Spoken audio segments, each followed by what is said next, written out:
Assalamualaikum warahmatullahi wabarakatuh. Selamat sore teman-teman sekalian yang berkesempatan untuk menonton video kali ini.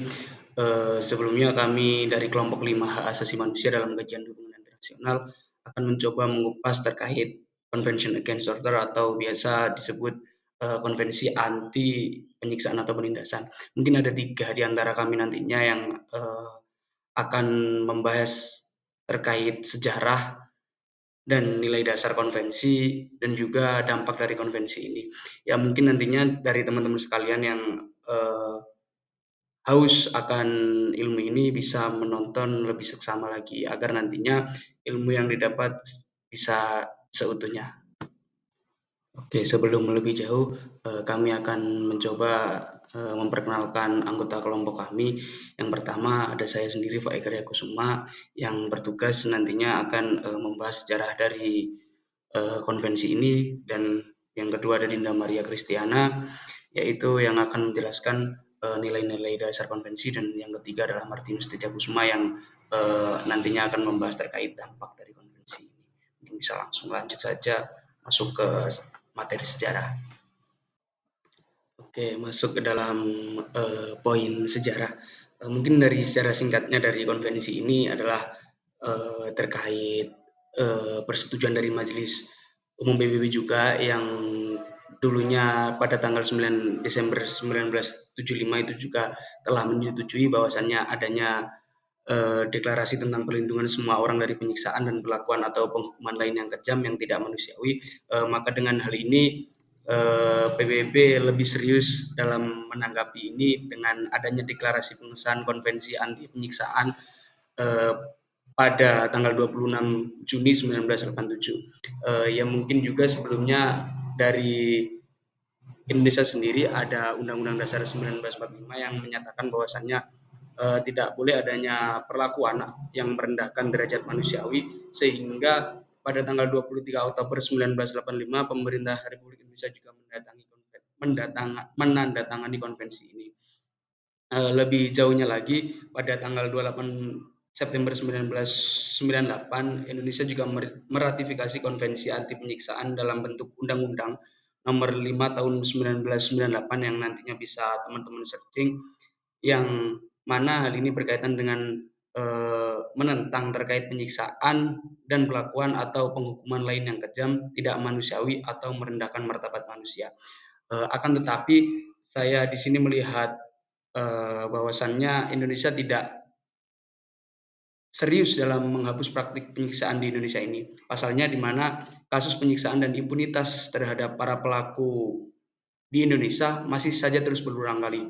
Praktik penyiksaan masih terus terjadi, bahkan dengan mengatasnamakan penegakan hukum atau ketertiban umum, di mana seperti contohnya banyak dari teman-teman mahasiswa yang melakukan aksi turun ke jalan banyak melapor kepada Yayasan LBH terkait adanya upaya penyiksaan dari mereka yang dilakukan oleh para penegak hukum. Yang mana hal ini menjadi bukti bahwasannya negara ini tidak serius dalam melakukan peratifikasian. Lebih jauhnya lagi, hingga saat ini Indonesia juga belum meratifikasi protokol opsional pada konvensi menentang penyiksaan, di mana protokol ini dirasa penting untuk diadopsi dan disahkan agar Indonesia juga memiliki mekanisme dan sistem pemantauan penahanan yang terintegrasi dengan berbagai lembaga pengawasan dan perlindungan hak asasi manusia yang mungkin nantinya bisa menjaga dari ugal-ugalan dan juga eh, sistemnya lebih teratur, mungkin begitu. Baik, selanjutnya saya akan membahas mengenai nilai dasar dari konvensi menentang penyiksaan, di mana dalam bagian ini saya membagi pembahasan menjadi 3 bagian, yaitu mengenai kewajiban negara di pasal 1 sampai 16 konvensi, lalu yang kedua mengenai komite menentang penyiksaan di pasal 17 sampai pasal 24 konvensi, serta berkenaan tentang ratifikasi konvensi di pasal 25 sampai pasal 33 konvensi. Untuk pembahasan pertama mengenai kewajiban negara sendiri, saya merangkum 16 pasal ini menjadi 4 poin, yaitu yang pertama ada menjamin tidak adanya penyiksaan, di mana hal ini berarti negara harus aktif secara legislatif, administratif, dan yudikatif untuk menjamin tidak adanya tindakan penyiksaan di setiap wilayah negara mereka masing-masing. Untuk poin yang kedua yaitu mengenai larangan mutlak untuk melakukan penyiksaan, di mana hal ini berarti tidak ada pengecualian dalam hal apapun yang membenarkan negara atau seseorang untuk melakukan tindakan penyiksaan bagi seseorang lainnya. Negara harus menjamin jika hukuman atau tindakan penyiksaan yang akan mereka lakukan itu benar-benar sesuai dengan hukum pidana yang memang layak didapatkan oleh seseorang tersebut karena tindakan kejahatan yang seseorang tersebut lakukan sehingga pantas untuk dihukum. Nah, untuk poin yang ketiga yaitu lakukan penyelidikan dan pendidikan pencegahan penyiksaan, di mana hal ini berarti negara wajib untuk melakukan penyelidikan terhadap semua laporan yang masuk kepada negara mengenai tindakan penyiksaan yang terjadi di wilayah mereka. Serta pendidikan di sini dimaksudkan mengenai sosialisasi serta penyuluhan tentang larangan penyiksaan dan penyiksaan secara umum dalam pelatihan ASN, aparat, medis, pejabat, serta semua orang yang mungkin bisa saja terlibat dalam kasus penyiksaan yang terjadi di masa depan nanti. Untuk poin yang keempat yaitu menjamin korban penyiksaan mendapatkan kompensasi yang adil, di mana hal ini memiliki maksud negara harus menghukum pelaku penyiksaan sesuai dengan kejahatan mereka dan setelahnya negara wajib untuk memberikan ganti rugi atau kompensasi kepada korban penyiksaan yang terjadi di wilayah negara mereka. Untuk pembahasan yang kedua mengenai Komite Menentang Penyiksaan yang ada di pasal 17 sampai pasal 24 Konvensi, di mana saya juga merangkum pasal-pasal ini menjadi 3 poin, yaitu poin yang pertama, wajib dibentuk Komite Menentang Penyiksaan di setiap negara, di mana Komite Menentang Penyiksaan ini harus melakukan prinsip-prinsip konvensi dan mereka memiliki hak istimewa yang diberikan oleh PBB. Komite Menentang Penyiksaan ini juga harus dan wajib melaporkan semua laporan yang masuk kepada mereka di suatu negara mengenai tindak penyiksaan yang ada di suatu negara, di mana nanti setelah mereka menerima laporan-laporan tersebut, mereka bisa melaporkannya kepada PBB. Untuk poin yang kedua yaitu mengenai Komite Menentang Penyiksaan wajib melakukan observasi dan penyelidikan, di mana ini berarti jika di suatu negara terjadi atau masuk laporan mengenai tindakan penyiksaan yang terjadi di negara tersebut, Komite Menentang Penyiksaan ini harus mengobservasi secara aktif, lalu setelahnya mereka melakukan penyelidikan mendalam dan setelahnya juga mereka melakukan pelaporan kepada negara pusat sebelum mereka melakukan pelaporan kepada PBB. Untuk poin yang ketiga yaitu negara dan Komite Menentang Penyiksaan ini mampu untuk saling melakukan penilaian terhadap kinerja penanganan kasus penyiksaan masing-masing. Hal ini berarti negara itu mampu untuk menilai kinerja dari Komite Menentang Penyiksaan mengenai kinerja mereka dan sebaliknya Komite Komite Menentang Penyiksaan ini juga mampu untuk menilai kinerja negara tentang bagaimana cara mereka untuk menangani kasus penyiksaan yang ada di negara mereka. Pembahasan yang ketiga mengenai ratifikasi konvensi yang ada di pasal 25 sampai pasal 33. Dan saya juga merangkum pasal-pasal ini menjadi 3 poin, yaitu yang pertama, konvensi menentang penyiksaan ini bersifat terbuka untuk diratifikasi oleh negara-negara yang menjadi anggota PBB.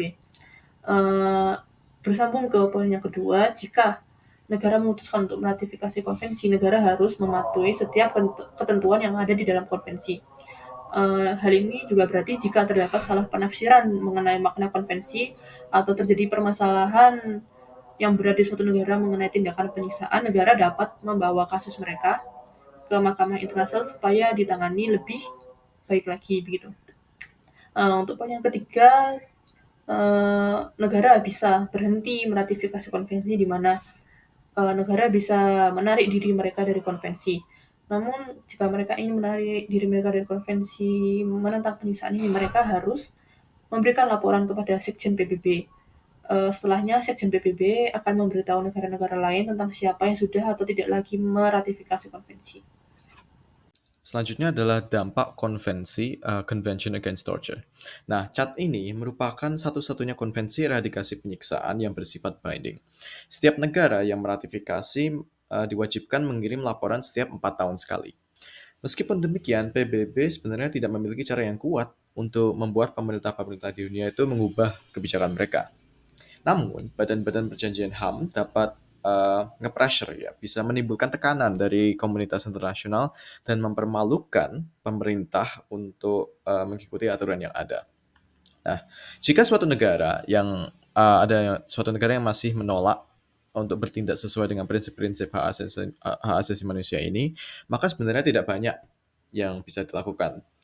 Jadi dampak dari perjanjian HAM PBB itu sangat bergantung pada tingkat komitmen yang dipegang oleh negara-negara untuk melaksanakan kewajiban mereka. Nah, hasilnya gimana? Jadi di kawasan Eropa, penelitian menunjukkan bahwa rekomendasi CAT ini itu mempunyai dampak yang besar, sangat besar di Norwegia, Belanda, Portugal, dan mempunyai dampak yang signifikan di Swedia. Hal ini dibuktikan dari diadopsikannya peraturan-peraturan baru yang menjamin keamanan dan kenyamanan para tahanan penjara di negara-negara tersebut. Reformasi kode etik polisi dan juga pengesahan UU khusus untuk mengatur tindakan pidana bagi penyiksaan, termasuk definisi penyiksaan itu artinya apa sendiri. Namun dampaknya sepertinya kecil di negara Denmark dan Republik Ceko, dan hanya ada sedikit atau tidak ada pengaruh sama sekali di Islandia dan Luxembourg. Nah, di Islandia, penyiksaan tuh bahkan tidak dianggap sebagai kejahatan menurut UU pidananya. Lalu di Republik Ceko tidak ada lembaga eksternal untuk mengawasi dan mengatur tindakan polisi, sehingga tidak ada yang menjamin pencegahan police brutality. Hal ini memprihatinkan karena negara-negara yang diteliti semuanya itu sudah cukup kaya, sehingga negara-negara tersebut seharusnya tuh mempunyai sumber daya yang cukup dan memiliki sarana-sarana juga yang cukup untuk mengikuti semua saranan konvensi. Nah, bagaimana dengan Indonesia? Indonesia sendiri itu telah meratifikasi CAT sejak 1998. Oleh karena itu, Indonesia itu telah melakukan reformasi undang-undang untuk memperkuat penerapan larangan terhadap penyiksaan. Nah, namun efektivitas CAT itu masih menunjukkan hasil yang beragam. Indonesia masih belum sepenuhnya mengakui dan menangani sejarah penyiksaan yang meluas, khususnya dalam konteks rezim Soeharto yang terjadi pada 1965 sampai 1998. Para korban, keluarga mereka, dan kelompok masyarakat yang berusaha untuk membuat pemerintah bertanggung jawab masih menghadapi kesulitan. Artinya kegagalan dalam memberikan keadilan ini itu membuktikan adanya permasalahan dalam sistem hukum negara kita dan menunjukkan bahwa pemerintah itu sebenarnya tidak memiliki tekad untuk mengatasi permasalahan tersebut.